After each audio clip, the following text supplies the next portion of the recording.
we should be on. Are we on? Let's see, man. Oh yeah. And let's go. Let's get it. Another day. Hello everybody, sPidA here, DeFi Car Podcast, coming to you once again from downtown San Antonio. My guest today, as always, not even my guest, my sidekick over here, man, Aaron Suarez. Coming in on a Friday, bro. You actually made it on the Friday, not Thursday. Yeah, no, man.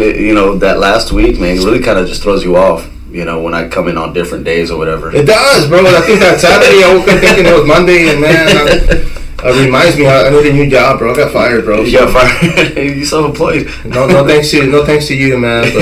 But yeah, I mean, it's stuff like that. For me, it happens. I guess more than usual, man, because I do technically work 7 days a week. I mean, some days during the week I don't work, but Saturdays, Sundays, and it always throws me off, man, because I wake up and I don't know what day, I don't know my name. I'm clueless, bro. So it's just, it's one of those things, man. But it is Friday. I mean, like we said, the weekend's coming. You work this weekend? Sunday, man, I do. So I'll go back to work on Sunday. I might do something tonight. I don't know.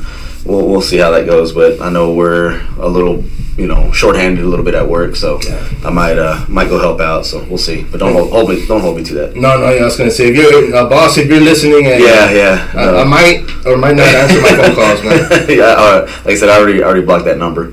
There you go. And then I gotta ask you, as far as being local, man. You've been working on a few interviews, man. You got your plug, the Fighters Podcast. Yes. Yeah, man. I've been working on that. I did one last night with John Enriquez, man. He, the guy is just he's a funny character. He's a unique character. And then he's also talented, man. Say what you will about, as far as his antics when it comes to, maybe how short-tempered he is or anything like that, or just kind of how he comes off. But, deep down, he's a good guy, man. I like him. I really enjoyed the talk last night, and we shared it on my page, and even on my Instagram.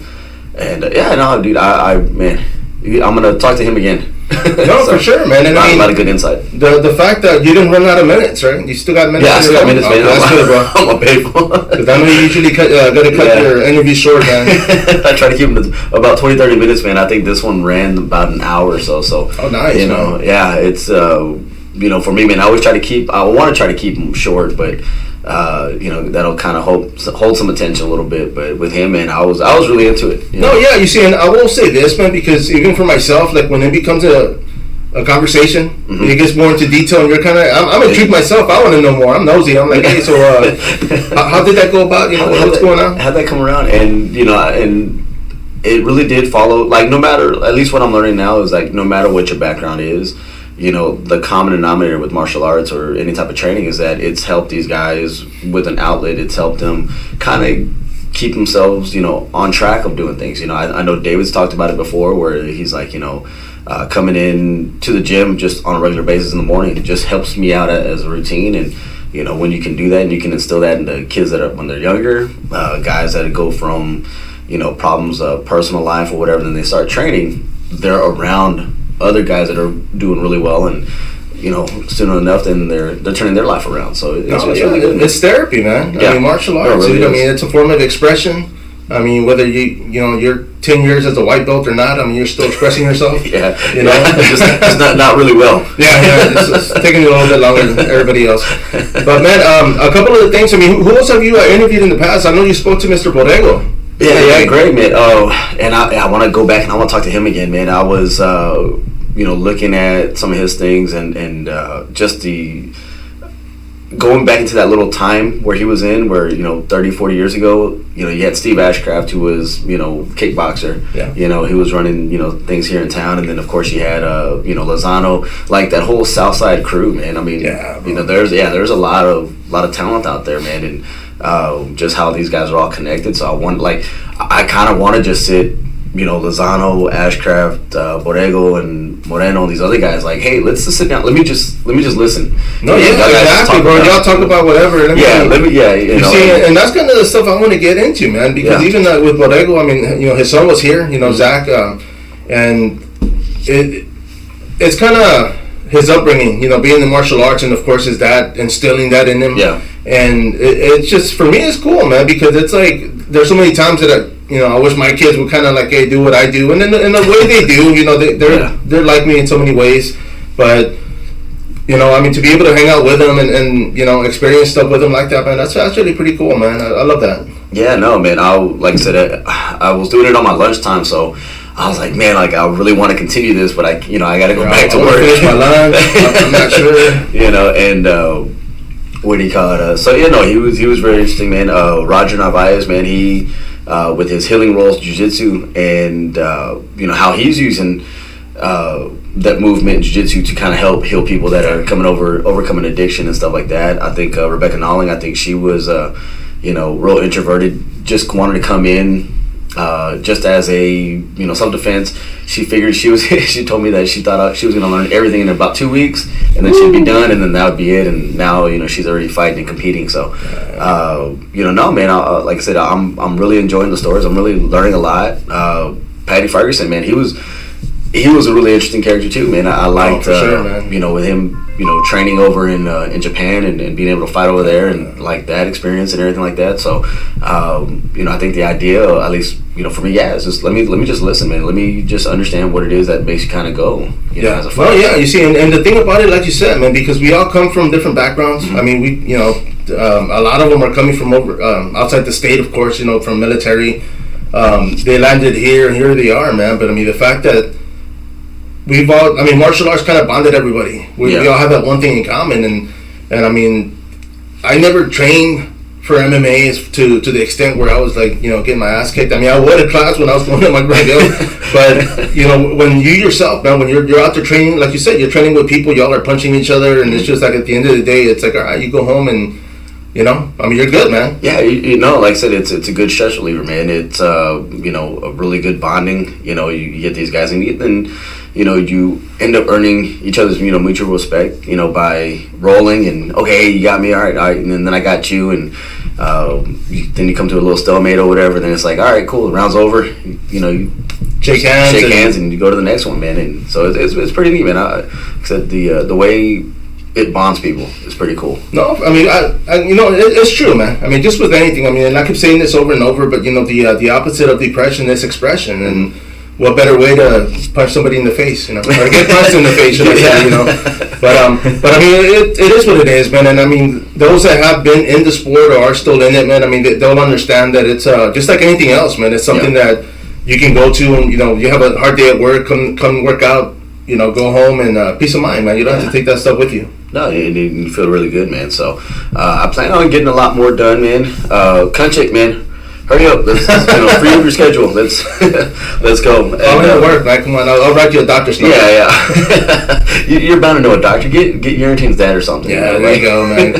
You're like me, man. I used to show up to work at the post office with the receipts from Walgreens, bro. They'd be like, "What's this?" And I'm like, "Hey, man, I have to stay home and recover, man." I didn't go to the doctor, but there's my receipts. Of course, they didn't like it, but hey, man. Hey, it is what it is, man. It'll be fine. And my thing was, the lady at the flea market didn't want to write me a note for the penicillin, bro, so I had to go to Walgreens, bro. Yeah. And then I've actually been interviewed a couple of fighters. David Bosnick actually finished it up the day for yesterday. I saw that. The guy's fighting for AKA, man. He's actually defending the title. Mm-hmm. The guy he's fighting, Dakota Hope, man, up and comer, man. I mean, it's going to be interesting, and I mean, having a message David back and forth, man. I mean, he's in it for the long haul, dude. So it's going to be a good fight because obviously, the new Lion, and no disrespect to him, but wants to dethrone the old Lion. And, and it's going to make for a good fight, man. But the fact that it's the main event for the American Combat Alliance, I'm sorry, it's going to be good. I mean, for those in attendance, of course, it's going to happen in Louisiana. Louisiana's hot, bro. They got so many promotions right now, man, and it's for us being in Texas, I like that because we can travel out there, we can drive out there, and these guys can compete. Oh yeah. But yeah, I mean, best of luck to you, bro. Another one I interviewed, man, this lady, Annette Nichols, man. Her second pro fight coming up. She's fighting for LFA in Seattle. She actually fought Rain Guerrero. Okay, and this wasn't their pro debut, man. And I didn't know that. I mean, I knew she had fought, but I didn't know it was her. Mm-hmm. And the fact that she had a win over Rain, I know she's tough as nails. Like, I was just like, damn, okay, well. You said that was up in Dallas? For when they fought was actually for pig fighting, I believe. Okay. And that's when they fought. But you know, one of the cool things about it was that she was saying that now they're friends and they message each other. And I'm like, you know what, man, you have to be, man, because. You know, it's. I know it's a human race. You know, we're all in it. You know, to win whatever we're shooting for in life, man. But I mean, there's no rule in saying we can't help each other along the way, right? Yeah, no, exactly. And then before we continue, man, I gotta thank you for the shirt, man. I got the takedowns and tacos, man. It's, you know, that it came in. It was nice. It feels good. So you guys are seeing this right now. I mean. You know, go out and grab you one, man. This is funds are low, so I couldn't hire a model. But, hey, close enough, bro. So you know, this is the best you're gonna get right now. At least for now, guys. I apologize. It could have been me. It could have been worse, but you know, you guys get Aaron, so hey, you know, by all means, you know, I'll turn around here in a second. There you go, man. I was gonna say, what's the back look like? Hey. Got the tag in the back. Of course, I mean these are in-house. I mean, they are coming out through DeFiLabel.com. And we're going to be doing more pre-orders, man. I mean, on this one, it might come back up later as far as the design. But I got another one coming up for next week. That we're going to do pre-orders again and just run them. Yeah, no, man. Like I said, it feels good and looks good, man. So it gives me a different shirt to wear now, too. Hey, I wonder, I was thinking I'm going to wear it to the Mexican restaurant, see if I can get a discount. I'm supporting tacos, bro. Hey, man, that's all I want, man. Yeah, exactly. I can use that as a bib. But yeah, it came out nice, man. I mean, of course, my boy here locally hooked it up, and he always does a great job. So. Oh yeah. And bro, real quick, I got two more. Of course, I was able to talk to Robert Moreau. He's actually stepping back into the BKFC ring, and this is his third bout in the promotion. The guy's he's been fighting. He's got a kickboxing title. He's going to be defending later this year. I mean, he's done pretty much everything, man. I know talking to the guy, he said he wanted to venture into bare knuckle MMA, and it's not unheard of because there's quite a few fighters that have already done everything. You know, they've competed in mixed martial arts and pro boxing. You know, I mean, it's just there's a lot of platforms, man. So why not? Yeah, no, man. I'm excited, man. I want to see in the next couple of years where you have some of these guys that are going to kind of not fade out in the UFC, but you know, it's like they couldn't get their way up to the top, and then they start making their way into these bare knuckle events or the game bred. So you're going to have a lot of talent kind of spread everywhere because I think to an extent you're going to have the UFC kind of filled with as many, you know, all the fighters that they had, and then they're not going to have any more spots. So you know, all these promotions that are coming up is great, man. So no, you see, and let me bring this up, man, because there's a buddy of mine that lives in Australia and tattooist. You know, the guy's pretty cool, man. We been messaging back and forth for years. And he's got a buddy out there that actually was in the UFC, and he had talked about his buddy jumping over to PFL. Mm-hmm. And I was thinking, okay, cool. Well, you know, he didn't make it, and he said, no, man, he won, but it's just with COVID, everything was shut down, so he was shelved for like almost a year. You know, and I was thinking, you know what, man, I didn't realize that, but it, you know, I mean, the fighters from England, I mean, everybody that got picked up, they couldn't compete, and so it made me wonder, like, man, I wonder how many fighters out there are doing something else now. Yeah, no, yeah, exactly, man. Talking to John yesterday, is just like, yeah, there's really no money in it, you know. No, when especially if you're not fighting. Yeah. Especially. So, you know, but I mean, there's also a lot of other options, you know, to make money as a fighter now. Right. You know, I think compared to what it had been before. So, you know, you have guys that are, you know, doing the YouTube channels. You have guys doing podcasts. You know, now, you know, before they even, you know, get done retiring, or you see like making their appearances. I know Dustin, you know, he was at that Louisiana event. Yeah. You know, so I'm sure. I'm not sure if he got paid for it, but I'm sure there's something in there for him. Yeah. I mean, there's got to be. If anything, I mean, especially if you're a fighter and you're coming up, even just showing up and then giving you that pedestal to kind of build a platform even more. You know what I mean? Like, that's a good opportunity to get more fan base. You know, get more followers, get more involved with the people that are supporting the sport, man. Because it's.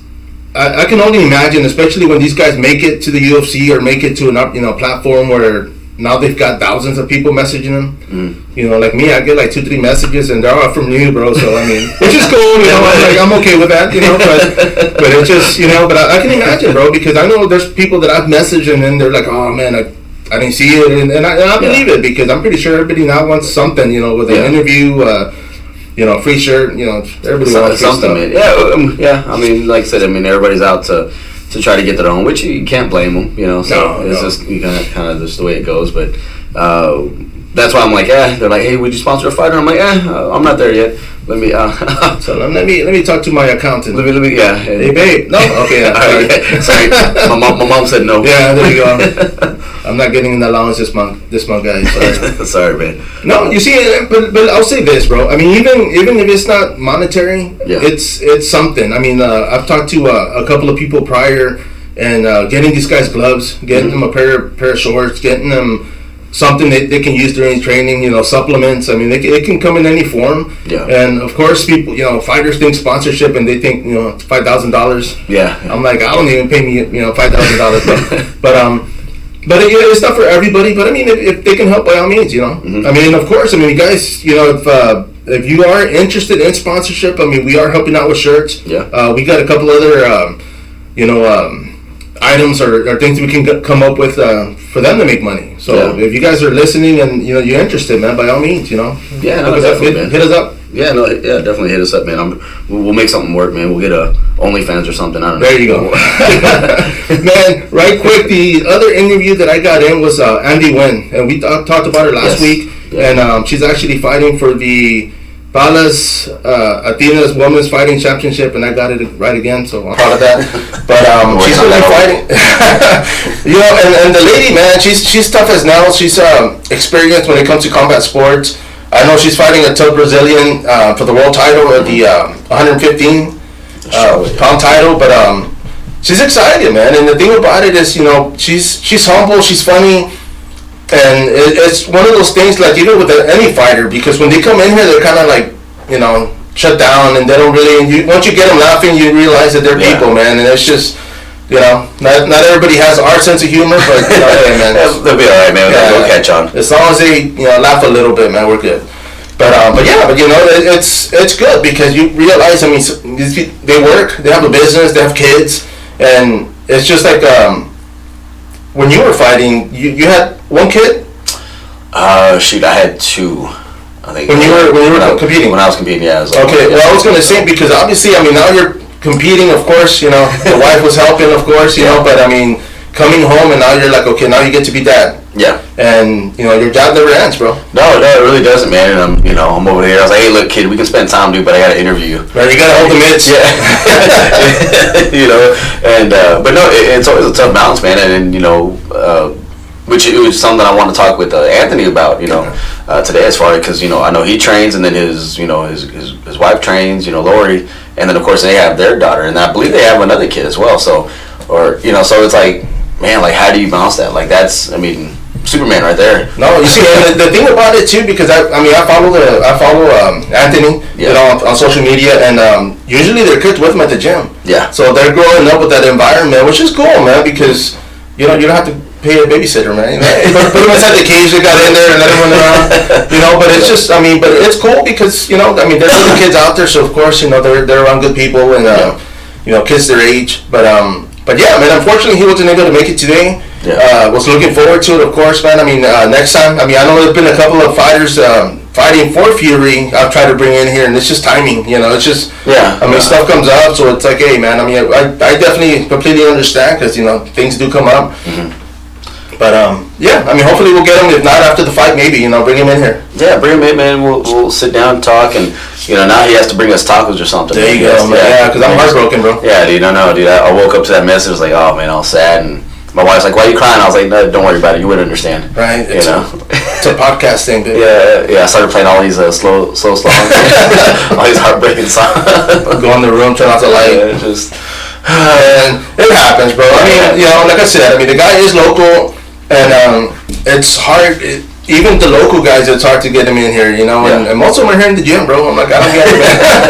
But I was like, I'm watching you right now. Like, yeah. Let me ask you something. Real quick, man. But yeah, bro, as far as the fights, man, there's so many promotions going on, bro. Like, my goal in life right now is to hit the lottery, that I can go to all of them and just, chill, and watch them, dude, because, I'm a fan. I've gotten bit by that bug again, and it for years, after TexasFighting.com, I kind of took some time off, and it wasn't. I mean, I guess it was more on me as far as I just didn't need time away, just from everything. But it's been good, man. I mean, there's a good buzz going. I mean, of course, with you helping out, and we got John Noriega, of course, also here locally doing his thing, and it's gonna get better, man. I mean, so many opportunities for everybody. I mean, I know on this I'm casting it as the only combat sports in San Antonio. I mean, maybe I'm not. I don't know. I haven't really seen anybody else out there, bro. But I'm gonna keep it till somebody else opens up, and then I'll change it to the other only. But but I mean, I am local. I mean, there's a couple of fighters, coaches that have been coming in from outside the city, which I'm freaking grateful for. And there's more coming. Hopefully next week I got 2 more guests. And I'm glad, man. I'm grateful for the opportunity because this is an outlet. I mean, we're going to reach out to as many people as possible, and hopefully in due time, man, we'll be able to afford, fighters from outside the city to come in here and hang out and come and chat with us, man. And that's a pretty cool thing, man. I mean, because it just seems like right now, the Texas scene is really just kind of starting, or it's been blowing up, but you're starting to see a lot more. I mean, Victoria, Texas, and last 5-6 years. I mean, you didn't really hear anything from them, and now it's like, okay, now they're popping up and they're attaching themselves, with the BTT here in Seguin and also in San Antonio, and then like all these like little places that you probably wouldn't have thought about having a fight.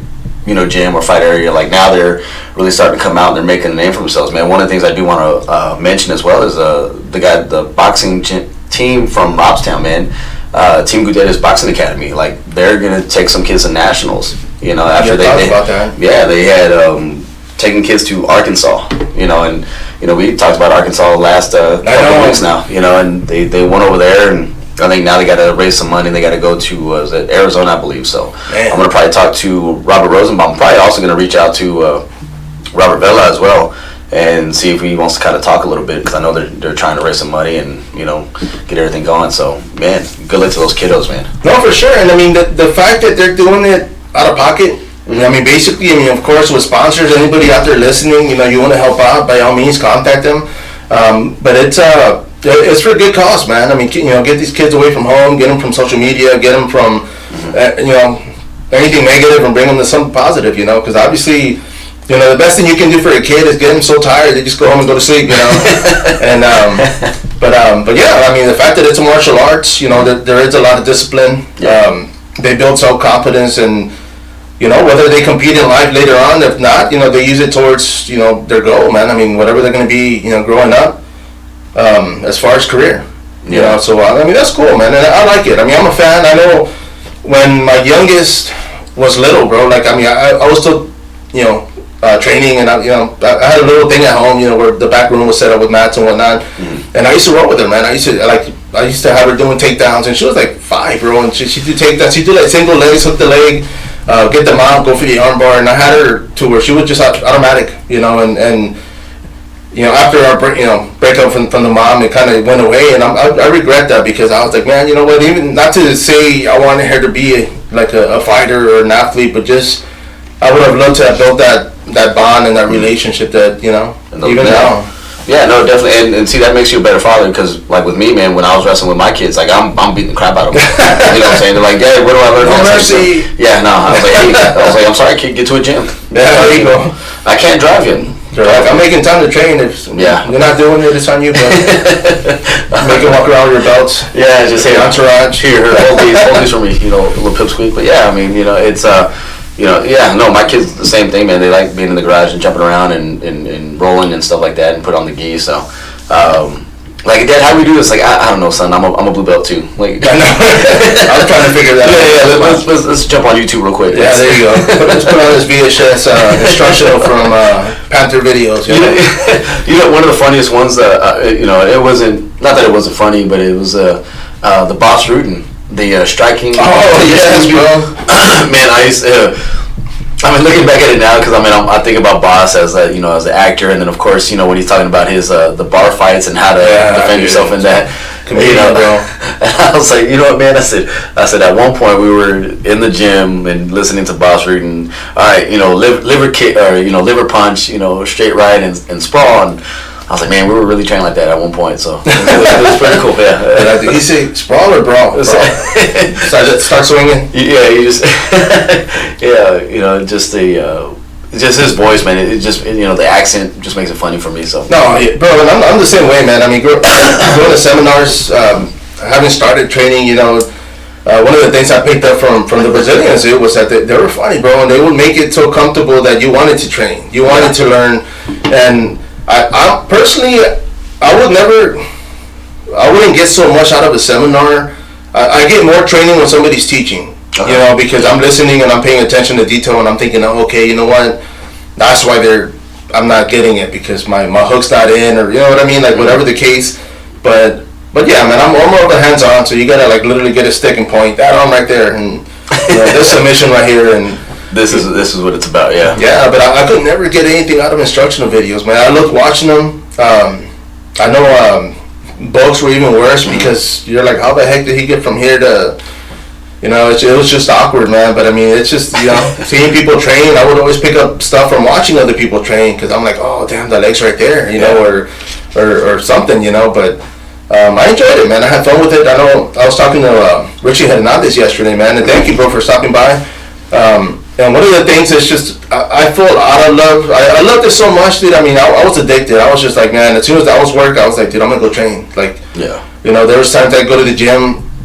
I wasn't going to go train, but I would see Mike, and of course he'd be like, hey, showing up, and I'm like, now I have to, bro. Yeah, now I have to show up, man. So, but, it was good, man. I mean, the fact, it was basically tough love, training with the guy because he didn't kind of, sugarcoat anything. It was just like, walk it off. Man, that reminds me of Shane, man. We'll be, training or whatever. I was getting ready for one of my fights, and at this point, he's just beating the crap out of me, and it's me, him, and KW, and they're like I'm at the time I'm like 160 or whatever, 170, and these guys are 200 or whatever, and they're just beating the crap. They're really good wrestlers and throwing me around, and Shane just looks at me, he's like, "What are you doing?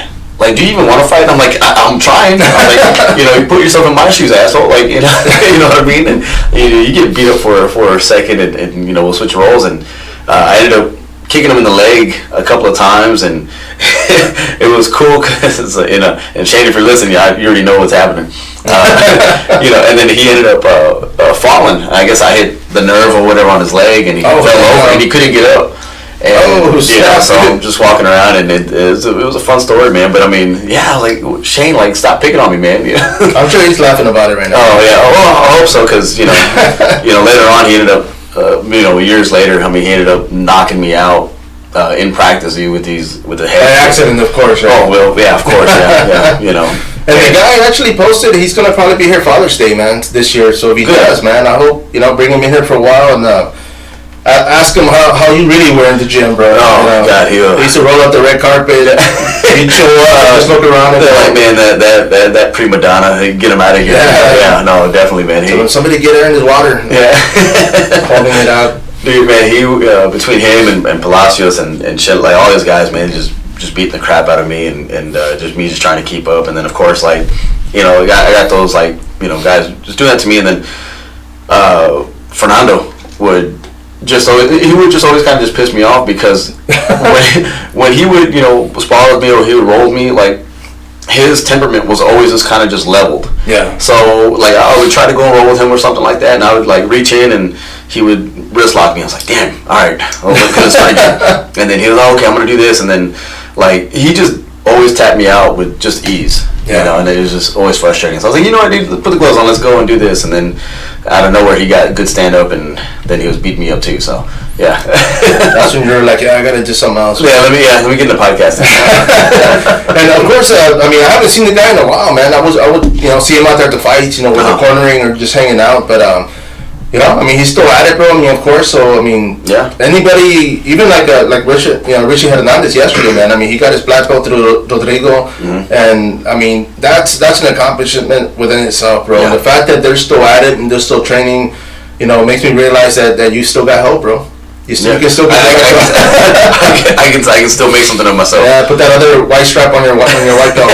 Be like, hey. Well, I was was asking for favors now. I was like, hey man, look, $10, give me a strike. There you go, man. What's good, man? I don't want to train. I just want you to show me how to get out of that. Yeah, dude, I just got to put this on the podcast. Hey, man, I got my, I don't have to be legit, guys. I'm not going to compete. Don't worry. I was going to say, man, if you do, they'll start calling you out, bro. So you might have to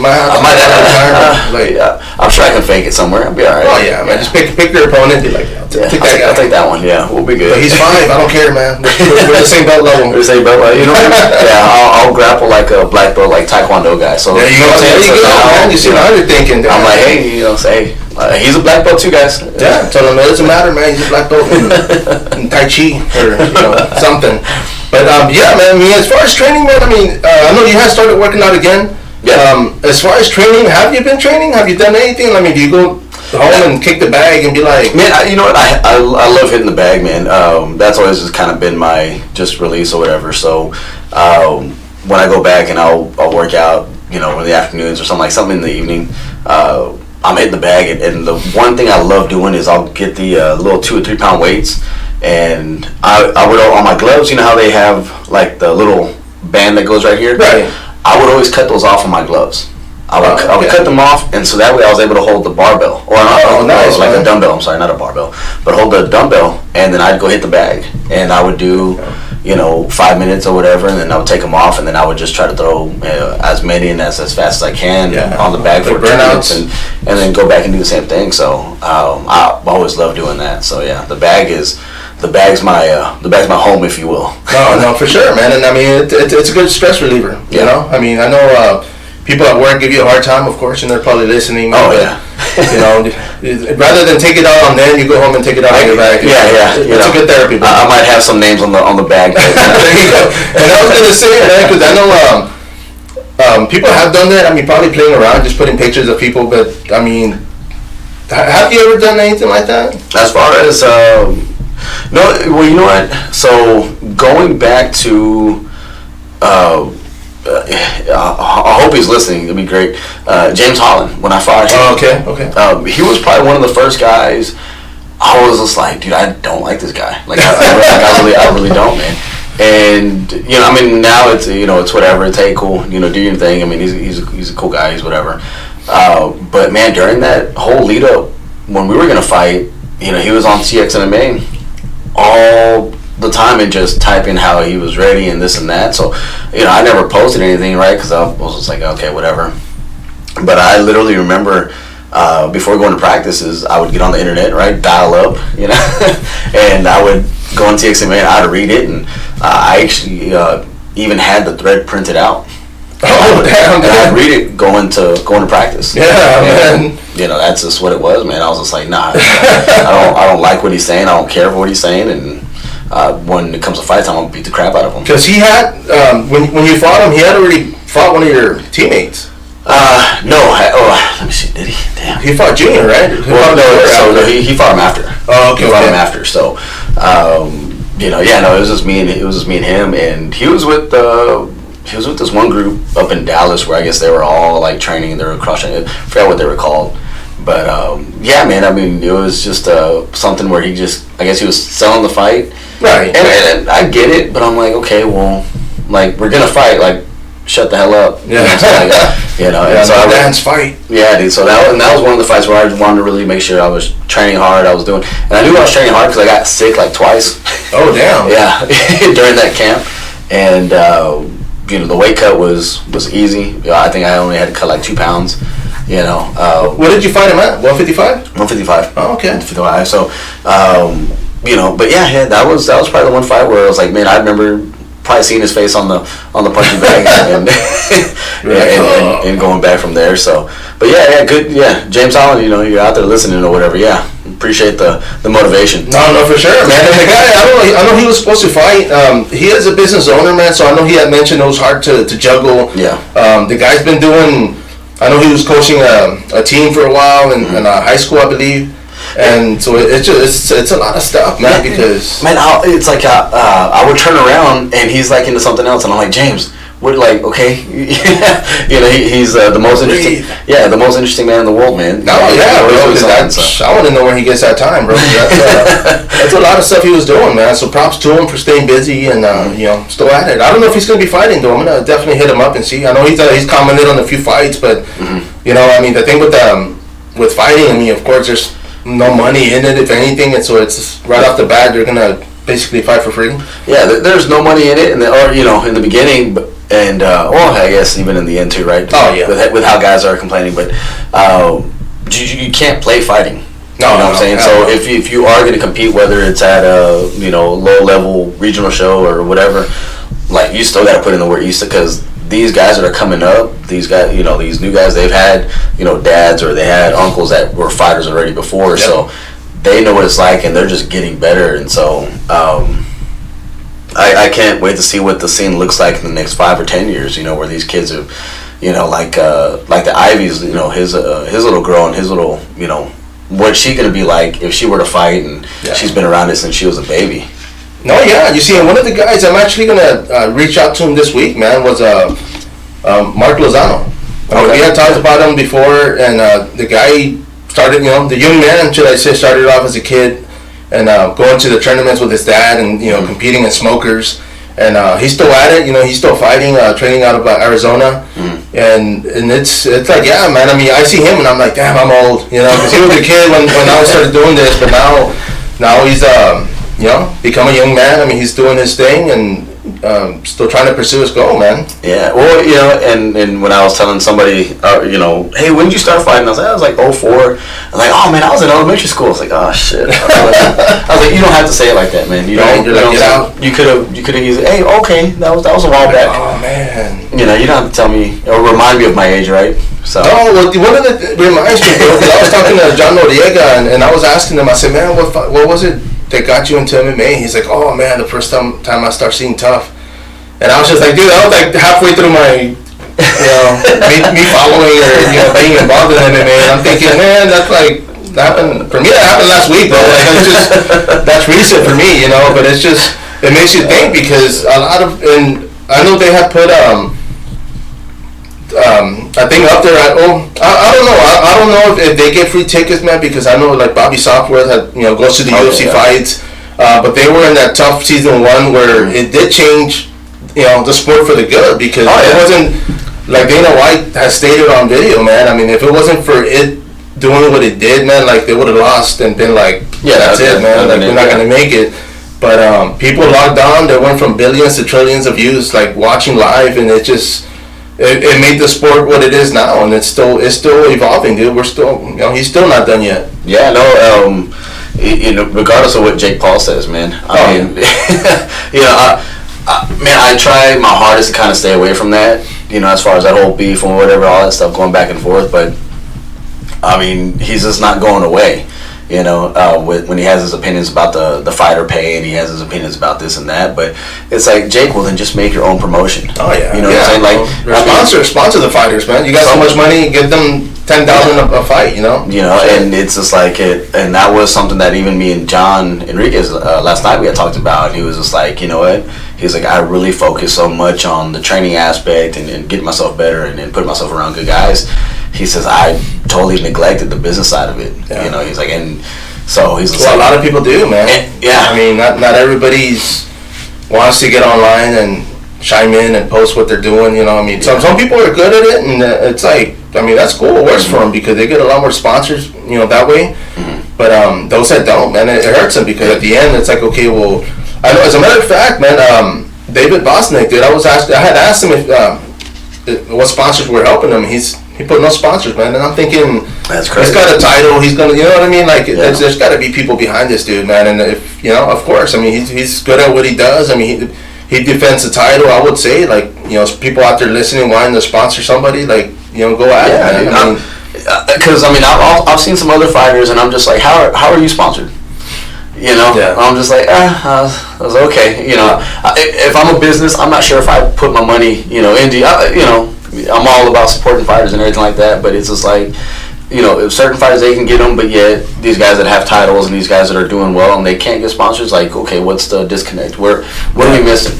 You see, and that's a good thing, man, because, and I'll say this to the fighters out there, like, back when I was sponsoring people through 210 Fight Gear, like, I was doing, like, 150 and 250, and that was per fight, and what I expected from that was a return and sales, of course, with shirts and them posting, but not everybody does that, man, and there's still, a lot of people still don't do that, and it's like, man, all it takes is one photo, man. I'm not saying, wear them every day or wear it, but it's little things like that after a while you kind of have to, like, go to the gym, take a photo real quick, and that's it, just post it, share it, but there's no rule as to how much a fighter can get paid. I know some companies can't do much. I mean, like I said earlier, man, you can do product. I mean, you can get their gear ready, get a banner, and just, like, there's different ways to be able to sponsor a fighter out there. I know everybody wants hundreds, everybody wants, I've talked to people and they're like they want UFC money from where I'm seeing it, and I'm like, okay, this is like regional and it's still like, but I mean, there's a lot to it, man, and I will say this, man, if you're a fighter and you have a large following, what I would say is try to sell something and see if it sells. I mean, that's the kind of power that sponsors are looking for.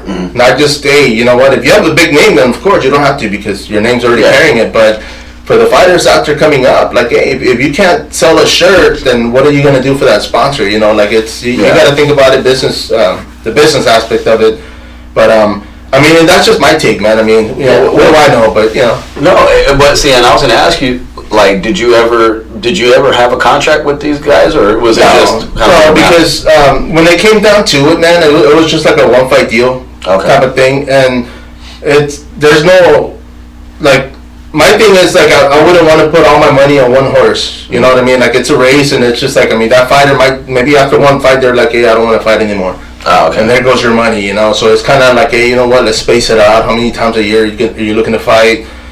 Okay, by the third fight, we can do this. You know what I mean? Like, if it's a title fight, of course, throw something else out there.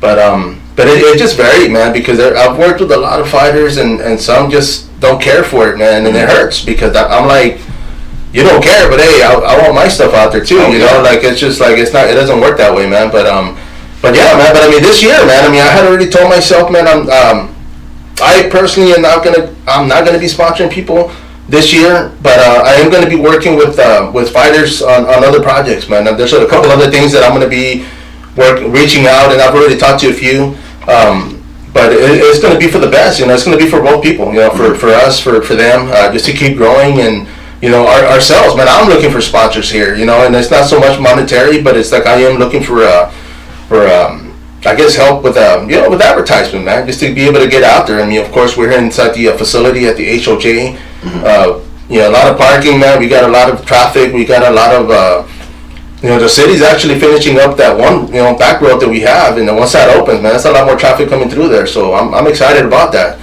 But yeah, man, it just depends, man. I mean, if you're a fighter, like I said, man, I mean, we're here. We are local. I mean, if you are local or close to San Antonio, especially, man, I mean, we can work on T-shirts, we can work on banners, we can work on stickers. I mean, anything that we can put your face on, and we can make $1 out of, basically, man. No, definitely, and that's like I said. I mean, at the end of the day, promoters, they want, and sponsors, they want somebody that can get their product out there, and they talked about Sean O'Malley, how he has like 1.3 million followers or whatever, or two, I forgot what the number was exactly, but between him and then Dominic Cruz, it was like a big difference between what Sean pulls and what Dominic Cruz pulls, because Dominic Cruz was like, he wasn't even near that amount of followers, and that also explains why Sean's on the main card and Dominic's on the prelims. No, yeah, you see, and that's another thing too, man. I mean, if you're out there, I mean, promoters are looking for that. They're looking for somebody that has a following, because of course they want to sell, they want to get their product out there, their promotion. So I mean, it's not greedy on their end, because the fighters benefit from it too, man. They got to survive to get to the next show. And I think even with Eric, I mean, it seemed like he was throwing a show like every other month, or he was doing something, because you have to supplement. I mean, think about so many promotions that have done maybe a year or maybe 2 shows and then they were done. They close shop. Because they're so far behind. But it's you want to give everybody a chance, but at the same time you gotta be kind of picky. Hey, I gotta get this fighter because he does bring in a lot more people. Yeah. Or put him on the main card. Because of course they got a bigger following. More people are gonna view.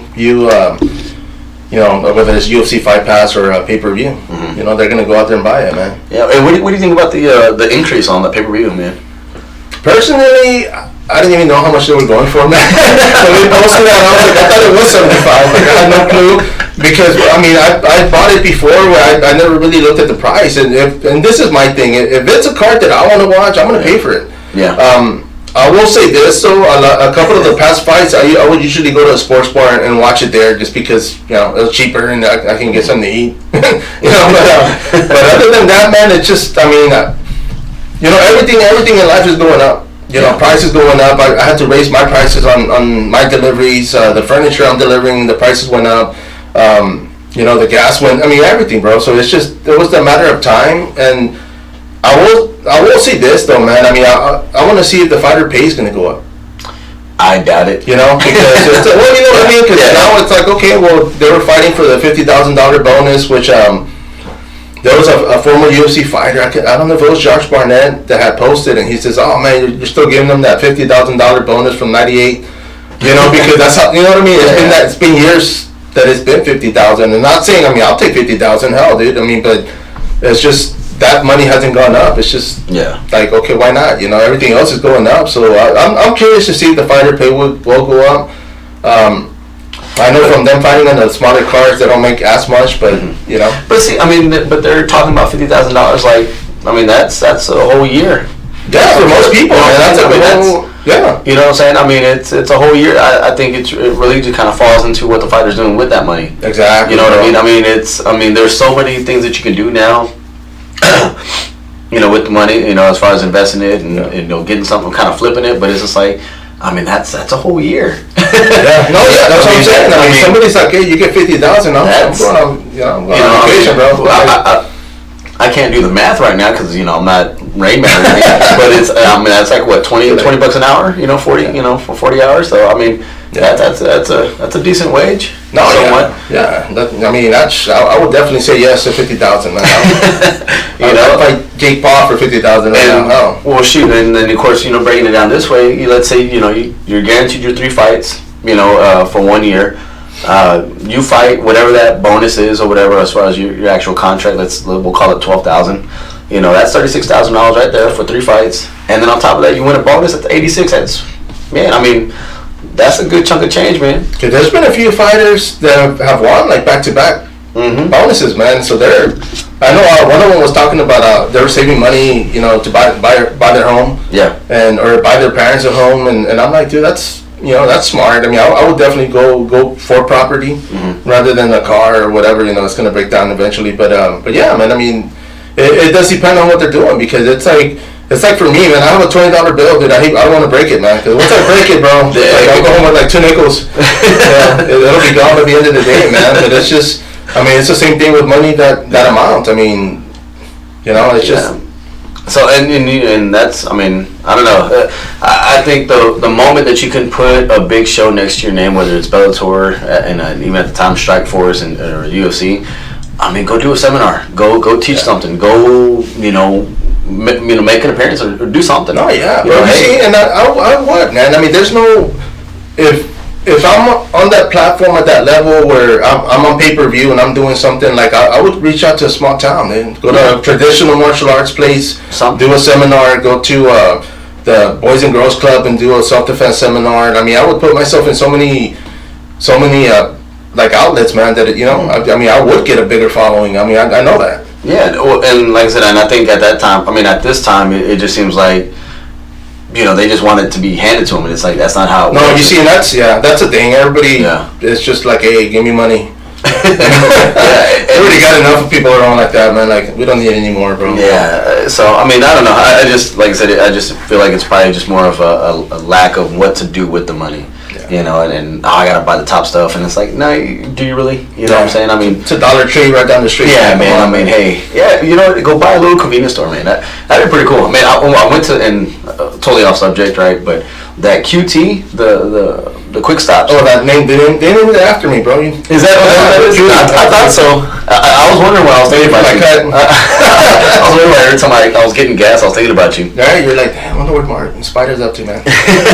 No, but yeah, bro. But yeah, the gas station. Those are really good, man. I'm really enjoying them, man. I'm glad more are popping up, and the hustling. I saw this one cashier, man. He, you walk in, right, and I got my Gatorade and stuff. I'm walking in, and he's working 2 registers at the same time. Bro, I've seen that. I think they're doing that not on purpose, but I think that's part of their. That's part of it, dude. But that's brilliant. It was crazy on how quick the transactions were. I don't even think I got a receipt, but at that point, even if I got the wrong one, I'm cool with it. Yeah, it's a good show, man. I went to one the other day when I was heading on Bandera Road, man, and the lady, the same thing, man. She was like, "Can I help you?" All right, can I help you? And I'm thinking like, damn, I hope you're getting 2 checks, girl. Cause, yeah, dude. She was working, man. I was impressed. I was like, dude, maybe that is a protocol. Which, I guess it's cool. I'm going to pitch it out to Walmart. Tell me, hey, 5 register, put them on each one. Let's go. Back to back, right? Where she just turns around. Okay, how you doing, sweetheart? And, go from there. But, wait, she called me sweetheart. She called me. What? Dude, she's cheating on me, bro.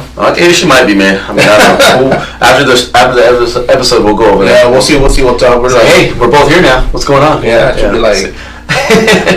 Should be like both y'all ugly. Oh, yeah. Okay. Yeah. Fair enough. Take my heart, man. Yeah. Fair enough. We understand. But you know what, man? Say, like right now, if somebody were to come up to you and say, you know what, man, I'll invest in you, man. Like, let's start a business. Yeah. Like, what kind of business would you open? Oh, that's a good question, man. Something that's probably, let me see, very, very minimal like work on it, man. I'd probably actually want to get into maybe some stocks, and not that I would do it myself, but I would probably pay somebody to do it for me, just because I'm not good in that area. So, and I'm sure I can probably learn. But do I want to? Not really, because I just wouldn't want to. But but give me money. Give me money. Yeah, just go from here. I don't know, man. I think I would end up. Man, if I really had I would probably want to invest more into my podcast, man, and really trying to get out there as far as So just throw your money away. That's what you're saying. Pretty much, man. Pretty much. I think if I can end up investing into myself and probably doing the last couple of years, man, I've read a lot more books. I went to an Eric Thomas conference. And, oh, nice! And that was, it was virtual because it ended up being during COVID. Right. It was a gift that my wife got me, and I loved it, man. I learned a lot of things, and I've taken a lot of what I learned, from that into my work life. And over here into my personal life and stuff. And I think if I could tell somebody something, I would, hey man, I'm gonna invest in myself to get myself better, so that way I can end up helping somebody else out.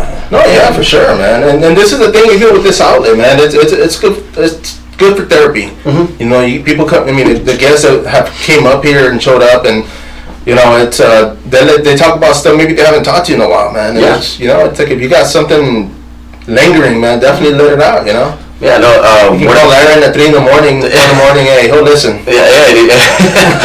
I'll give you my number. This is gonna be yours. I turn mine off at night. Yeah. No, but you know what? But definitely, man. It's just there's a Facebook meme, and somebody's like, man, everybody's always asking what's up, Holmes, but they never ask you, how are you, Holmes? How are you? Yeah, like it's true, man, because it's been a while that anybody. My daughter, and I was telling Richie yesterday, man, my oldest, she's always like, Dad, how you doing? Make sure you drink your water. Little stuff, but I'm like, yeah, you know what, man, like maybe it's one of those screenshots. I don't know. Never looked into it, man. It's always the same thing, But the fact that she's asking her, I'm like, dude, who does that? And I'm the same way, man. I'm just like, hey, how you holding up? Everything okay? Yeah. It's just. And I think personally, I'd like to get a building and have it to where it has a bunch of different rooms, but house a couple of starter companies. Yeah. You know what I'm saying? And so that way guys, come in, hey man, pay the rent or pay, your share of it, and you can, whatever business you're going to start creating, go ahead and do it, man. But I think I'd want to invest into some type of property, and so that way, that's usually probably the biggest thing is, I need a place to do it. Well, shit, I got a place over here. Yeah, you see, and it just gave me an idea. I'm probably going to call my license, get a license real quick. But that would be a good thing, because I've seen projects along that lines to where, if you open a building, like you said, maybe like 30 rooms, and there'll be like a good portion to where help them build up a starter company, and then in contract to where you get 20% off. You know what I mean? Like something to where it'll invest and you'll get that money back. And that would be pretty interesting. Pretty dope, man. Yeah. So. Like I said, man, if anybody has any spare buildings out there, let me know. There you go, man. I need somewhere to park. So. Yeah, hey, man, I happen to have this building, man. Just go ahead and have it. But like, just gotta get the people out. But it's like, what are you talking about? Mom and Dad out of here. There you go. You gotta go. Yeah, man. I was gonna ask you. The other day they were talking about Facebook moving their company to Austin. Oh, okay. And they were saying that I don't know if they've already moved, but they were supposed to get like a 13th floor building. You see, and I don't know technically how that. I mean, if it's just like their media their network that's moving. I'm pretty. I mean, California taxes have got to be sucking that bad that everybody's leaving. Yeah. And of course, Texas, man. I mean, everybody's here. I don't want to say tax free, but it's just there's no state tax. To where, I mean, compared to obviously, but. The one thing I like about it, dude, is Facebook moving to Austin. Is if my page starts acting up, dude, I'm gonna be out to 3 a.m, dude. Hey, man, Zucky, what are you doing? Get out of here. Be like, can you put this shit out, dude? Man, you know what? I couldn't get into my Facebook one night, and I was like, man, what the hell? And I looked up Mark Zuckerberg, and I sent him an email. I sent him I was like, hey, homie, just let you know, man, I can't get in. Like, can you hook it up? They're like, hey, I forgot my password. Yeah, he never checked it, but I mean, just the fact that I was man, freaking just the fact that I was able to do that. Tom from MySpace let me out hanging from it's been like 18 years, bro. He wanted me to be his friend, but he never responded. I don't get it, bro. He's supposed to be in everybody's top 8. And that's when I started having trust issues. I opened up to this dude and nothing, dude. Right? Just like, damn, he's out of there, man. But bro, I mean, social media, of course, they changed it now. It's like Meta Universe, whatever it's called, and it's good, and I like it. Obviously, I mean, I use it. I don't know how to use it, but I'm on there, and it's a good tool, man. I mean, everybody, of course. I mean, I think signing up with everything apps, we basically give away our freedom because we gotta let them take over our phone and our everything, my TV remote and all that stuff, dude. I can't even watch TV anymore, man. Yeah. But it's just, but it's good, man. I mean, have you had some bad, as far as experiences with social media? Man, bad experiences? No, not. I mean, I don't know. I mean, I used to talk a lot of crap. Mostly you. Mostly me. Everybody else has bad experience because you're like, I'll fight you. I mean, I'll bring up some memories and I'm just like, oh man, I actually said that. I was like, dude, that sucks. I was like, maybe this is why I shouldn't post anymore. But no, not really. I mean, I've enjoyed it, man. I mean, now that it's coming to the playoffs. Football. Do you watch football? No, not on purpose. With the football, man. I mean, there was, I guess, a point in time, even 10 years ago, man, I was talking crap about the Cowboys. So it's just like, I'm still at it. Yeah, I mean, it's fun talking mess about them sometimes. I mean, I really don't care. If they do good, awesome. If they don't, that happens. Yeah, I'm going to work tomorrow. Yeah, dude, I'm a Tampa Bay fan. I mean, I usually don't say that out loud, right? Because we had been horrible. Tampa Bay, I repeat. Yeah, we had been horrible for like all these years. So they're like, oh, I didn't know you watch football. I was like, well, I do. I was like, it's just my team's sorry. And but after we won the Super Bowl, I was just like, I'm back, baby. I'm back, So you're like, man, we're waiting years. You're waiting years, man. And we got Tom Brady, so I'm excited. And let me ask you this: why Tampa Bay, man? What's going on in Tampa?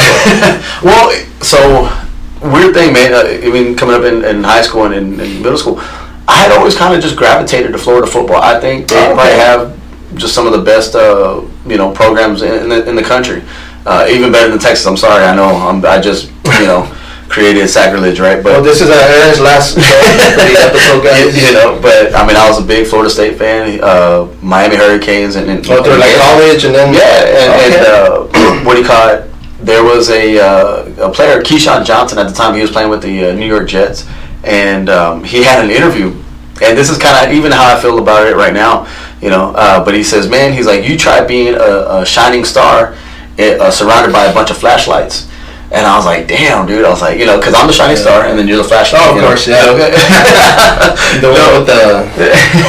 No, I mean, that's true, man. And I was like, oh, shit. And I was like, man, who's this guy? And then he ended up moving to Tampa Bay. Got signed or released or whatever the hell it was from the Jets or whatever. And then he started playing. I started watching him. I was a fan of him.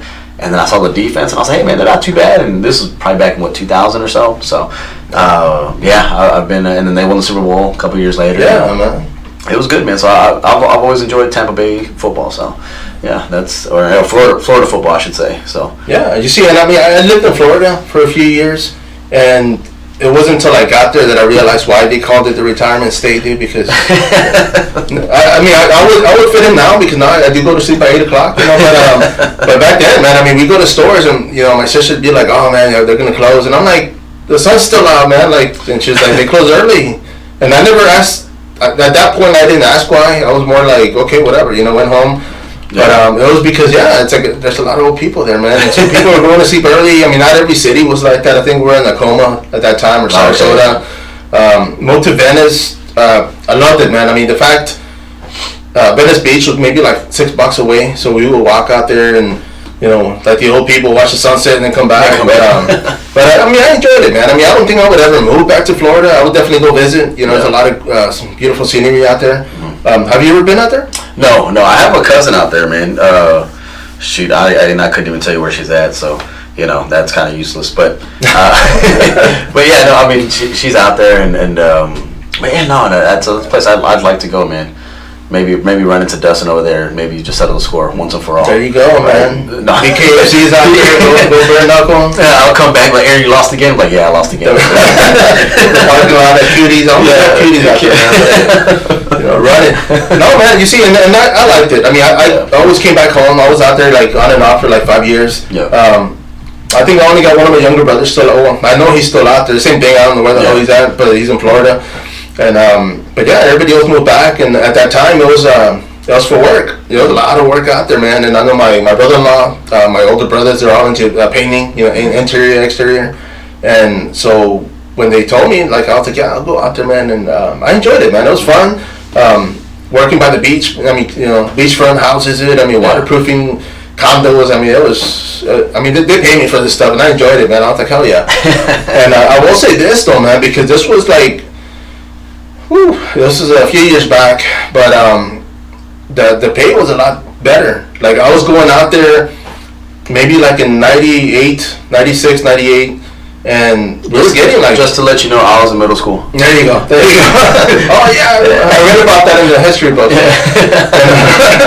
But you see, during that time, I was out there, bro, and we were getting like $15 an hour, bro, and like working construction, or working, it was labor work, but I was like, damn, there were jobs that I would get that were like 18, 20, and I went through a day labor, but I liked it because there were like contracts, dude. Like, we'd stay there like 2-3 months. After I had money, and I don't know where that money went. I wish I did. I mean, I spent it, but I remember coming back, and I was like, I'm gonna go back home. And I came back, went to my mom's. I was, staying there for a few days. And I was looking for work. I started calling people around, and I'm starting you at $5.75 and $7, and I'm like, dude, like, what the hell? Yeah. And then I did work here for a while like that, and I was just like, damn, dude. Like, I mean, the pay was just freaking crazy, But the last time I went to Florida, the pay went down, bro. Actually, I went to go for a job, and everybody was paying like. They went down to like $7, $8, and I was like, wow. But it was fun, man. I mean, I enjoyed it. Damn, dude, yeah, dude. Well, we'll see. Now I'm not sure if I want to go over there now. Yeah, dude, you'd be out there doing roofing jobs, bro. Yeah, no, I'm good, man. I did landscaping for a while. I did that with my cousin, and he had his little company and everything like that. And, yeah, I enjoyed it. It was cool. I mean, kind of, as long as you got the work done, you're good to go. But yeah, we probably weren't that good though. Yeah, so the lady's like, yeah, they'll come back. Yeah, they pay you to leave. Man, that's just dead. Yeah, dude, I was driving one of the Graveleys, right? So it was like that, right? And I'm driving, and we're doing model homes. So some of the things that they're not completely done yet or whatever. So, but they had a cord. It was for the alarm. And So I'm driving, man. I got my headphones in, right? My Walkman, my Discman, and so I'm there and I'm going, and I guess I ran over the wire. I cut the wire. Damn. And so the alarm starts going off, right? And I'm just like, that's weird. I just keep driving. I'm like, yeah, dude. I'm like, I'm 18. I'll be all right. And my cousin comes over and he's like, hey, man, did you break anything? And I was like, no. I said, but I cut something. And he was like, dude, he's like, I think that's the alarm. And the lady came out. She was real nice about it. She's like, oh, no, we'll get it, reattached, whatever, this and that. And so my cousin's like, hey, man, or my older cousin, he was like, hey, so you pay for that? And I was like, I think so. I thought that fell on you. Yeah, that's insurance, buddy. Yeah. So, we didn't do it too long. And then after that's when you get moved down to something else. Right? Yeah, I was like, let me try this fighting thing. There you go. Yeah. Let me see what's going on. I got get some gloves. Yeah, I got some issues. Man, I did landscaping in Florida. I didn't like it. It sucked, dude. I mean, it was basically like loading and unloading, and it was just freaking, crap work. But I did. One of the contracts we picked up was for I forgot the name of the grocery store. It's like H-E-B here, but Dixie. Winn-Dixie, okay, yeah. So we were out there, and it was like the main warehouse. They're barely building it up, and we were doing the roof, So we get up there, and the guy's like, yeah, we're dropping tar, and y'all got to just follow up, with the gravel. So I'm like, cool, man. Dude, that shit kicked my ass, bro. Like, I mean, we were like so many freaking, feet up. There was no shade, freaking sun's on you, and I mean, damn, dude. Like, I go home, and I'm just like, I went home like half baked, dude. Like, it was hot. Yeah. And but I mean, I stayed there for a few months, and that's one of the things. I've told my kids, like, my youngest, like, one day she was like, "Oh, Dad, I didn't like it because work, because something happened." And I said, "You know what?" I said, "You haven't experienced crap work, man. Like, this is you're indoors, you're working with people, yeah." But I was like, "Dude, you know what? When I'm in a bad situation anywhere, I always put myself in a situation like that, and I remember like the freaking how miserable I was, like." And it was good pay, man. That's the only reason I stayed out there. But I put myself in those situations, and I'm like, you know what? It can definitely be worse. So I just keep going, and it's just, I mean, even now, man. I mean, I'm blessed to do what I'm doing, which is sit here. I don't do much, but give me money. No. Yeah, no, I don't know, man. Being able to talk to me is just. Oh yeah. I mean, that's what I live for, man. Yeah. I got tired of stalking you on Facebook. The whole time you were on Instagram, and let me ask you, why did that happen, man? Why did you jump over? You started using Instagram more? Man, well, Facebook. I was like, I was just kind of tired of it. That's for old people. I mean, I think what really kind of killed it for me. I mean, I'm not political, but I like watching politics, and especially after like Trump was president. Yeah. Like I thought he was wild. I thought he was crazy. I thought he was fun. I thought he was actually pretty, decent for the country. But seeing that, and then on top of that, now that Biden's president and seeing the comparison, I like to compare things, and but man, like the people, dude, like everybody was just.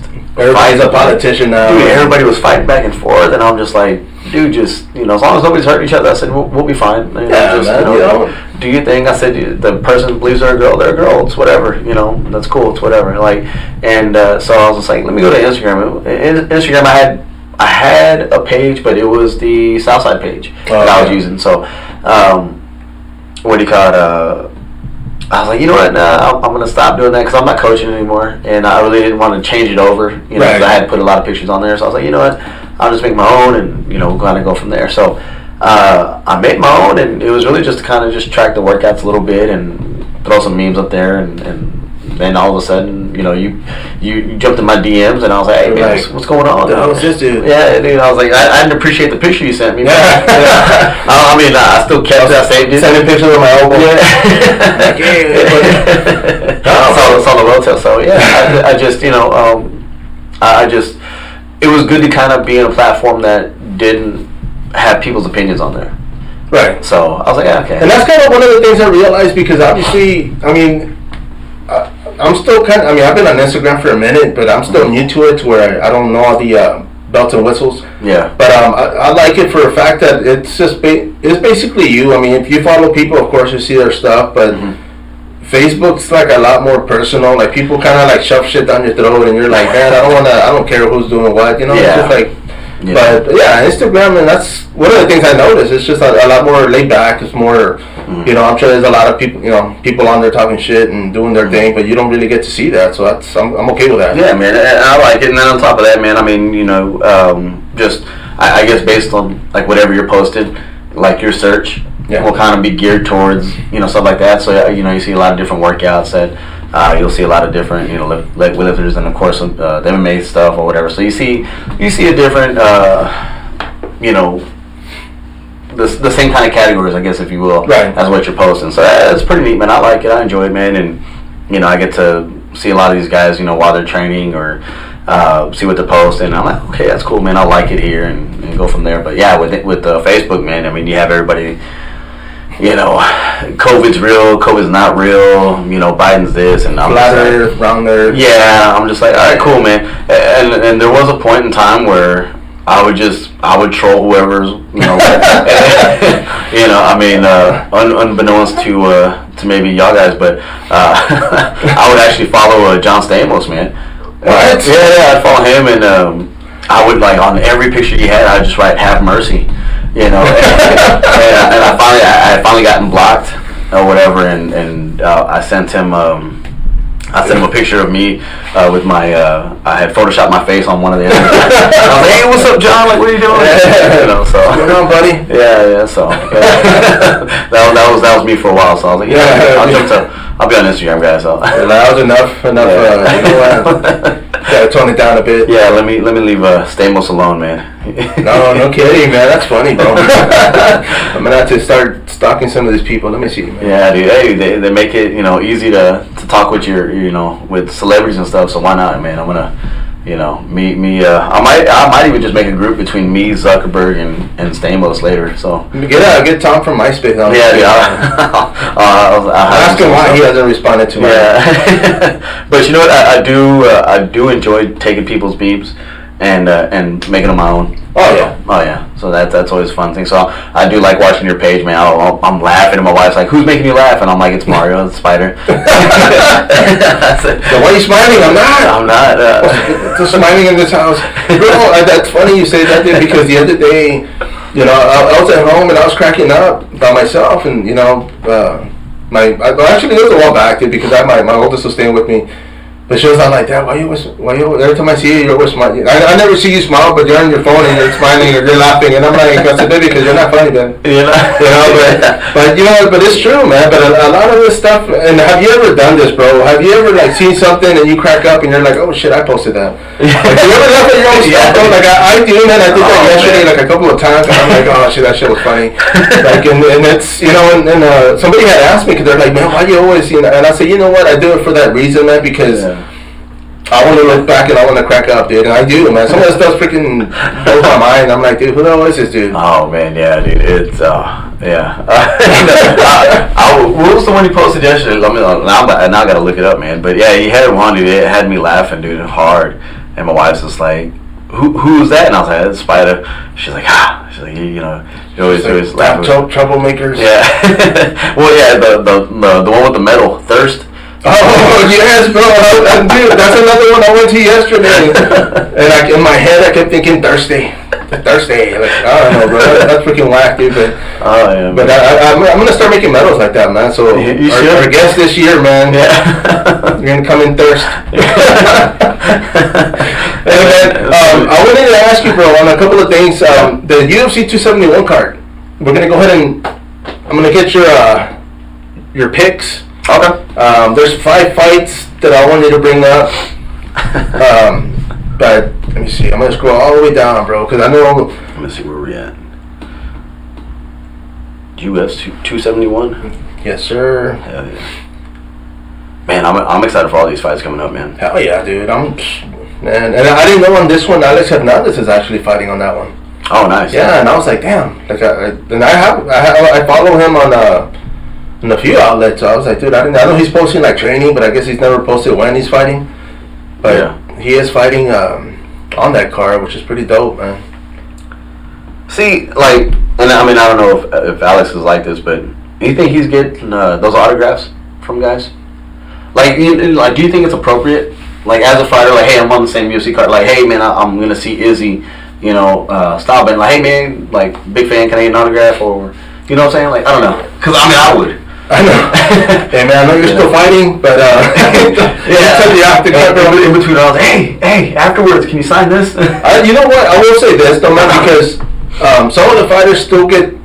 Of course, they go to the separate rooms, and there's rooms where there's like 4 or 5 fighters in there, and I don't know. I mean, I would imagine they're zoned out, trying to, mentally get ready for this fight. So I don't know if they do that there. I'm sure I've seen people. Some of the fighters do it, like when they're walking by and they just kind of like, hey, I'm here with so and but yeah, I mean, I would, man. If I was in that situation, I'd be like, hey, man, I need, sign something. I remember it was at a show, and I think we're actually fighting one of Pete's guys, and I was like, hey Pete, what's up, man? Like I had my shorts. I was like, hey man, you mind signing these real quick? He's like, oh yeah, cool, man. He was real nice about it, but I think when our guys had just fought too. Cool, appreciate it. Show love. Man, that reminds me, there was one time, Gilbert Jimenez.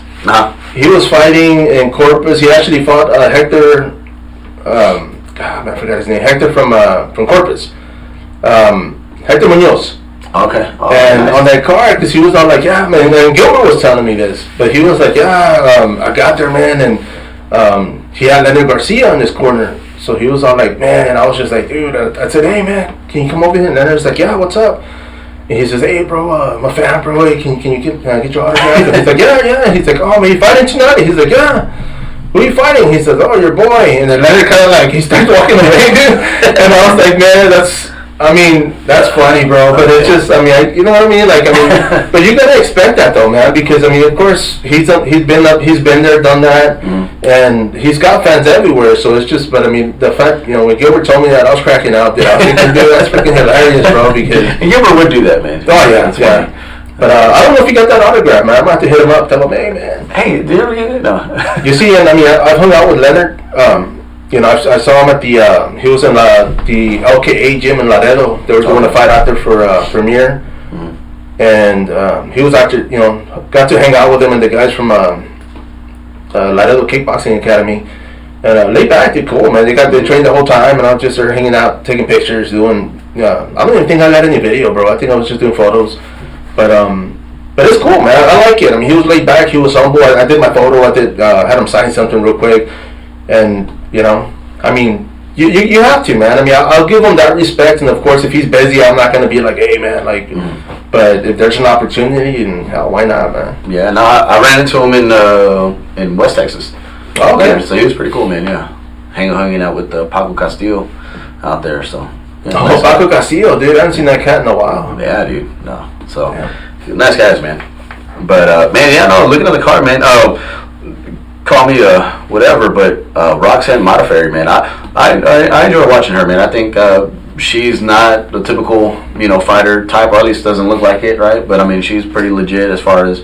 Also, I thought she retired though, but no, I was gonna say, man, she supposedly she had retired, but hey, when money talks, right? No, yeah, so, she still has some fight in her, man. Yeah, man. So I know she did the whole geek thing where she was doing like which works for her. I know she does cosplay and she dresses up and does all that cool stuff, man. And yeah, you wouldn't expect somebody like that, freaking knock you out and choke you out. Yeah, no, so I'm digging that, man. And then, but I'm looking at the card right now, man. I gotta tell you, I heard you and John Noriega, man, talking about the fights, and I was just like, man, I'm like, you're bullshit. Cause no, not bullshit, but I was just like, man, cause I that fight of the night, I think it has to go to Derek Lewis and Ty. I think they're gonna be the ones that are gonna bring the show, and I love Derek Lewis, man. I hope he wins again, right? Because he's gonna have something crazy off the wall to say. It's back in Houston. Oh yeah. But I think Ty's gonna take it, dude. I thought about, even this morning, I was thinking about this fight because, Derek's last fight, man, he came in, Derek Lewis. He was just like, he showed up to fight, and I think it's that mentality. We've talked about it before, man, where some fighters show up not to lose, and some just show up just to take care of business, man. And I think he's back to that, and because of that, I think he's gonna, he has the experience. It's his hometown, so he's gonna have that energy. I think he's gonna get that win, man. I really, I feel like he's going to go ahead and I mean, obviously it's gonna have to be by TKO or KO because I don't see, I'm tapping out or calling quits, dude. But yeah, but I got Derek Lewis on this one, man. I think he's gonna go ahead and just do what he does and knock people out, man. Yeah, well, you know what? I mean, I got you, man. I'm picking Ty, but I think Ty's gonna do it, and I think it's gonna be a really good fight, man. So I'm excited about it. Do you think there's any chance one of them will get a submission victory on this fight? No. No? I mean, I know they're both going to be swinging, but I'm just thinking, because obviously, if they get the mount or if they get the back, they're just swinging. They're not even thinking rear naked choke. No, I mean, Derek, he said he's the, world's best blue belt, and I think he's still, I'm sure he still is, and Ty, I mean, I don't see him off his back, throwing up a triangle or nothing. So, no, I think, it's definitely either going to go decision or it's going to be a knockout. I don't think there's any other way to do it. I mean, you got two big guys that are throwing leather, so. I'm sure UFC is expecting that, man, because they put him on the main card.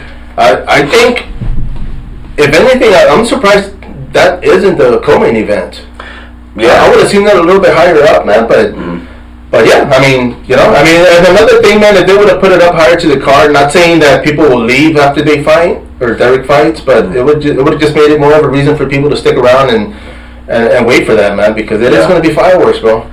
No, definitely, man. I think, I don't know, man. I probably would have put that match a little bit higher up, man. But I mean, hey, I'm just glad it's happening. Oh yeah. But and then I don't know. I think, but you know what? I think if it was further up, because I don't see the Izzy and Robert Whittaker fight being that close. I think Izzy's gonna kind of have his way. So I think, and if they were to put Derek in that fight, as a co-main event, it's gonna be one of those deals where it's gonna overshadow it, and not like by a little bit. I think it'd be by a lot. You know what I mean? Yeah. Well, I mean, yeah, because I personally I don't want to see the Adesanya and Whittaker fight, man. I'm not. Yeah. I'm a Whittaker fan. I like the guy. I mean, his fighting. I mean, he's done what he has, but it's just I don't know. I'm not a big fan of him. I mean, the same thing for Israel, man. I don't know what it is, bro. It's just he doesn't make it to. For me personally, man, he doesn't make it to where it's like, oh man, I gotta see this guy fight. I mean, if he fights on a card, great. But I mean, I wouldn't have paid it. I would pay for this card, obviously, because there's a lot of good fights on there. Mm-hmm. But it's just, I mean, if it was just like with him, it's just I wouldn't be doing that, man. I mean, that's just me, though. I don't think he's a good fighter, but he's not somebody that's going to put a whole bunch of it's just in the So I mean, I don't know, but I do like what they did though. They have all four of the middleweights. Co-main event, main event. So that's probably what the angle was looking at, and then of course you have some lightweights here that are looking pretty decent, man. So I think Madsen's going to keep I think he's going to keep his 0. I think he's going to do all right. But then I got Ty, I got Mark. Man, that Brunson and Jared, man. I want to go for Brunson, man, but then again, at the same time, I kind of don't because of Kevin Holland. Yeah. Kevin Holland, man, he is just trolling him all the time, dude. Like on Instagram. I don't know if you follow him either, but dude, it's funny, man. Just Kevin Holland just doing his thing. He's fighting. He's fighting soon, also, man. Yeah. He's fighting Cowboy Oliveira. Yeah. Which is that's gonna be a good fight. That one should be pretty good, man. Yeah. But I'm probably gonna go with Jared, man, on this one. And then of course I think with Izzy and Robert, man. I think Robert's going to run into the same issues as he did last time. I think so. I think he's just going to be figuring out that he's just not matched up all the way around, and Izzy's going to kind of. I'm not sure if Izzy will finish him, but I'm sure it'll be pretty decisive.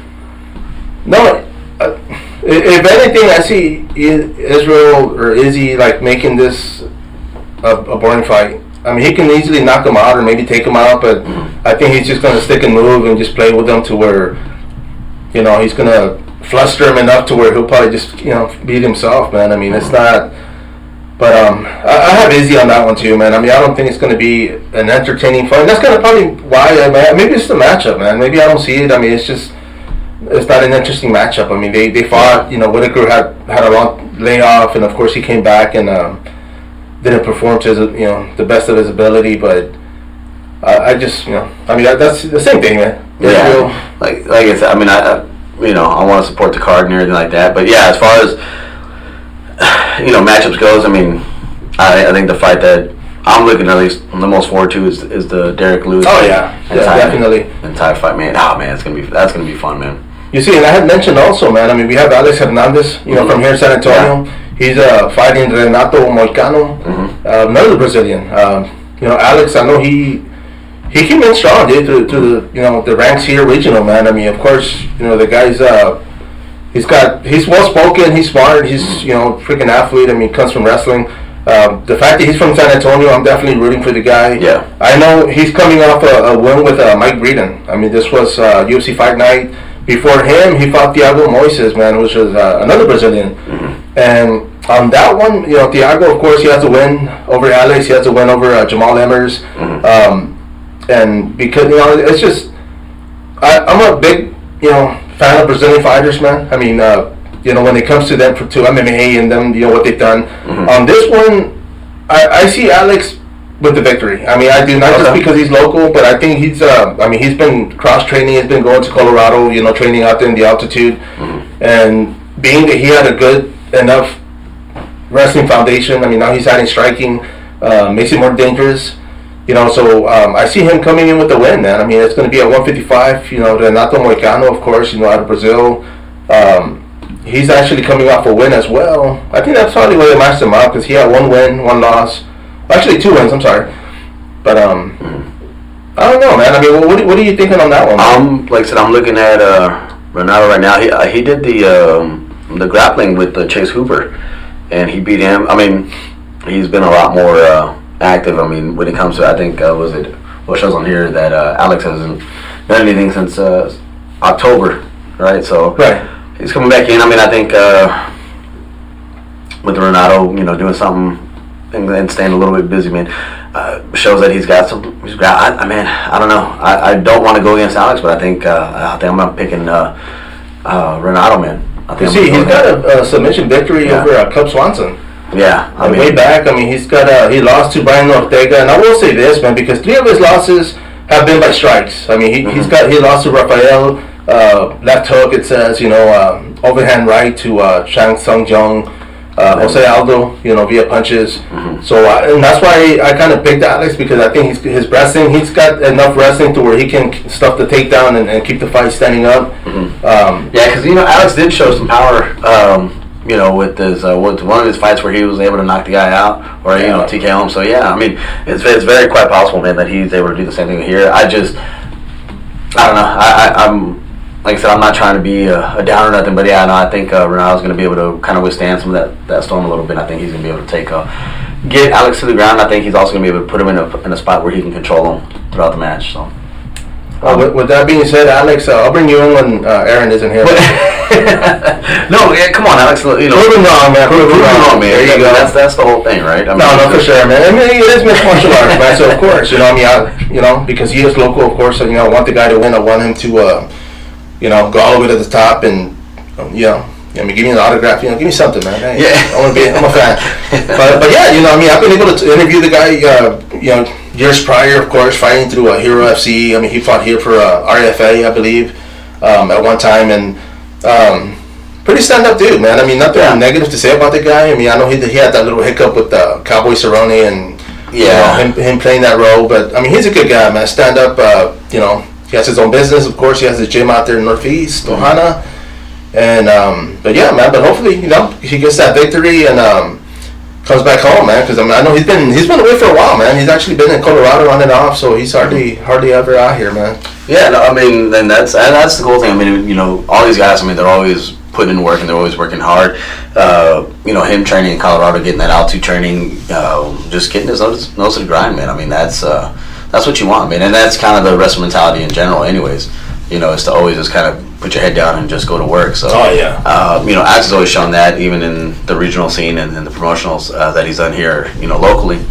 So, no, I'm very excited for the opportunity. And yeah, you're right. I mean, he did have the hiccup with Cowboy, which, I think it was very well spoken, but it just wasn't his personality. I don't think that's something that he typically would do. And I mean, it's Cowboy, man. Who wants to talk mess to Cowboy? Yeah, what I mean? Cowboy, and I mean, he's done what he's done. I mean, the guy's obviously been fighting for years, bro. And You know, he's proven himself. I mean, he's got nothing else to prove. You know, if he were to retire today, man, I mean, he'd leave with that much respect. You know, because he's done it. Yeah, and I'm not even a fan of him getting matched up with that Patty, right? Oh yeah, so that's ridiculous, bro. Yeah, so I'm like, come on, Cowboy, just write off, man. Let's. Oh yeah, man. I mean, he's already making movies. He's already, hey man, let's get into film, dude. Why not? Get paid more. Yeah. And play fight and actually get paid for it. So you don't have to be like Woodley, playing that knockout. And you know what? Do you watch? Again, kind of off subject, but do you watch the Boba Fett series? Have you watched it? I haven't, but I want to only because Frank Trigg is on there. Yes, I was gonna say, man, you're getting a lot of guys that are kind of moving into that direction. That maybe not us, but he's as like an action sequence kind of guy or whatever. But yeah, he's one of the characters, man. I can't tell you who because you haven't seen it. But are you a Star Wars fan? Oh yeah, bro. Yeah, no, dude. I think it's pretty. I'm not. Like I'm like once again, this is Aaron's last day, dude. Like this is my farewell tour. But no, I wasn't a big fan of Star Wars just because I didn't understand it. I was doing other hood rat stuff, man. I wasn't worried about Star Wars. You hate them, jiggle with it. And it was my wife that introduced me to it too, and she was just like, "Oh, have you seen this?" I'm like, "Yeah, no, I haven't." And she's like, yeah. And so like we'd be at the house and we were dating or whatever. We'd be watching Star Wars. I'd fall asleep on the couch every single time. And she's like, "Hey, which one's your favorite Star Wars?" And I'm like, "The one with the little bears." The Care Bears, the little kid. Yeah, then they shoot at me. That's like, funny. She's like, "Oh, you mean the Ewoks?" And I'm like, "Yeah, those guys." He walks, he runs. Yeah, little bears. That's it, man. So, but I got into the Mandalorian, and then which I thought was really good, and of course, then you had Gina Carano in that one, which didn't hurt, and right. Yeah. Well, so and I won't say more because I'm sure she'll listen. Oh yeah, she'll be like, so you want to watch? Which one do you want to watch? I was like, no, none of them. The Care Bears, baby. The Ewoks. There you go. And but the Boba Fett, yeah. So once I saw Frank Trigg on that, I was like, oh shoot, okay. Yeah, bro. What you see, and I'm more of a fan of the bounty hunters. I mean, of course, Boba Fett. I mean, all these guys. That's kind of what got me into it. Was just like, oh man, like not so much I wanted to be the bad guy, but it's just the fact that they're like paid for hire, man. Like they ain't care who. It's just like, hey, give me my money and I'll get the job done. But I haven't seen the Mandalorian, dude. I keep hearing about it. Yeah, bro. Like I haven't. How do you call yourself a fan, dude? I'm still trying to finish the trilogy. Yeah, no, turn this off, man. We're gonna watch it right now. There you go, man. Everybody, join us. We're gonna watch the next segment. Yeah. No, but I mean, I do, man, because obviously I want to watch it because of Boba Fett, and I mean, I know he's got an origins as far as where I guess it was his dad and him, and it's just I get lost. I don't even want to think about it because I know I'll get lost. But yeah, I definitely got to sit down and do a whole day, man. Just catch up and be like, dude, you're gonna like it, man. You're gonna like it. But yeah, no. So I mean, we have with Cowboy, man. Go do some more, stunt work or some movie roles, man. Oh no, for sure, man. And everybody, man. I mean, as soon as these guys. And that's kind of what I was saying earlier, man. I mean, like you said, too, these guys, they're trying to get autographs. They're trying to get, who was it? Jeff Neal. Like at one time, I think it was the Dana White Contender Series. Well, actually, it was when he won, and he was able to, like, hang out with Snoop Dogg. And I'm thinking, dude, like, situations like that, I'd be like, hey, man, here's my card. Like, I would rub elbows with, you're rubbing elbows with all these people. It's like, why not, man? Like, you might get into a business relationship to where opportunity or movies, dude, everything's about networking, man. Everything's about networking. So the more you put yourself out there, the more opportunities you get to do something that you might like. And let me ask you this, bro. People are listening, maybe all three people that are watching, of course. Thank you all. But I'll say this: if you were to get into movies, man, what kind of character would you be playing, man? Oh, dude, damn. Shoot, man. I don't know. I'd probably be some type of like street, not even like a boss or anything, but it'd be probably one of the lower level like generals or something like that. Just kind of, just real shady. You know what I'm saying? Like the guy selling corn in the back. Yeah, like nothing. I'll put it this way, man. I'll probably be killed in the first 20 Be victim number 3. Yeah, like I don't know if he didn't get a name or something like. Hey, well, that's how. What's his name? Johnny Depp, man. I mean, he got killed Nightmare on Elm Street, he got killed right away. Look at him, and he hated it. So you know what, dude? Yeah, there's hope for you, bro. But yeah, no, dude, I'd be off to the first, 20 minutes, or I don't know, man, maybe. I'd like to play an old man. I like just being like just an old man character. Just put the old makeup on. Just I want to play a guy in a coma that can just lay there, bro. Get paid for it. They'll be like, what was it? What was that movie with Clint Eastwood where he ends up he's with the Asian family or whatever. Oh, like their neighbors. Man, damn. El Camino? No, was it Camino? The Gran Torino. There you go. Gran Torino. I was gonna say, dude, I just saw that the other day too, man. Yeah. See, I just want to, just be the old man, just kind of with the gun. Get out of my yard. Yeah. No, but you know what, dude? I think it was before COVID, bro. Like I was actually going to a few. God, I don't even know what the hell you call them, dude. But they were doing like movie roles, like with auditions. There you go. And I went to 2 of them, dude. I was just like, you know what, dude, I'm gonna go. I'm gonna just, and it was just like for local stuff. They were doing like one that was like a horror film, and I remember like I went, and one of the things I realized, dude, it's just that everybody knows everybody knew everybody. So I was just off the bat, I was like, dude, they're not picking nobody. They just, you know what I mean? They're just trying to hype this up, and there was a lot of people there. Yeah. And on one line, like they were like, hey, this guy, you get to play Mike. And you're, what was that? The whole sequence. And I'm listening because the guy's talking. He's like, hey, everybody that's going to be doing Mike, you're going to be, and this is your character. You're going to have to be, like, they wanted like a Californian kind of like reaction or something. And I was like, man, all right, I can do that. Yeah. So we went, and they were right next. So I went out there, and they're like, hey, your name? And I was like, Mike. And they kind of looked at me like, they looked up, and they're like, your name's Mike? And I was like, well, I'm in character, man. And they and then, for me, when I think I'm laughing, dude, or smiling, I'm not. I see pictures, and I was like, dude, I could have sworn I was laughing, or smiling on it, man. And they kind of like, oh, okay, well, do your character, and I did, I kind of like, hey, how's it going? Oh man, I can't believe it. I went into character to where.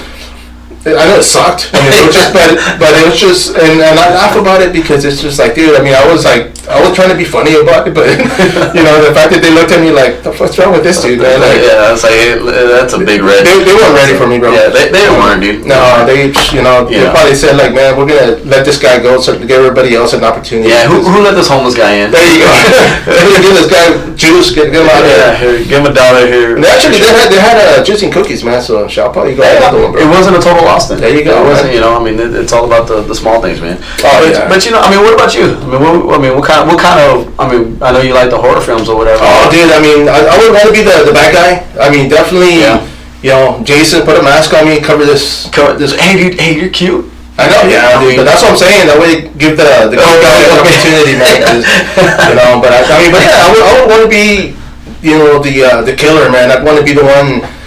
But I'd want to play like Jason, because he doesn't run, bro. I don't want to be running, bro. I just want to be able to walk and just. It's just you're 10 feet away from me, but somehow I'm. You're still right next clip. I'm next to you, man. Like. Yeah. But yeah, man, I would want to get into that. You know what I mean? I haven't thought about it till like right now, and I was thinking, dude, I'm gonna look into opportunities like that because there's a lot of local. I know I messaged a few on here, man, but they do like projects for schools or for college, as far as the film and whatnot, and I'd want to do that, man. I'd want to get in there, just, why not, man? Yeah, dude, hey, man, at this point, right? I mean, it's all about getting the name out. But yeah, dude, that'd be pretty cool, man. I don't know, like I said, I mean, I think there'd be a few. I'm gonna sign you up, man.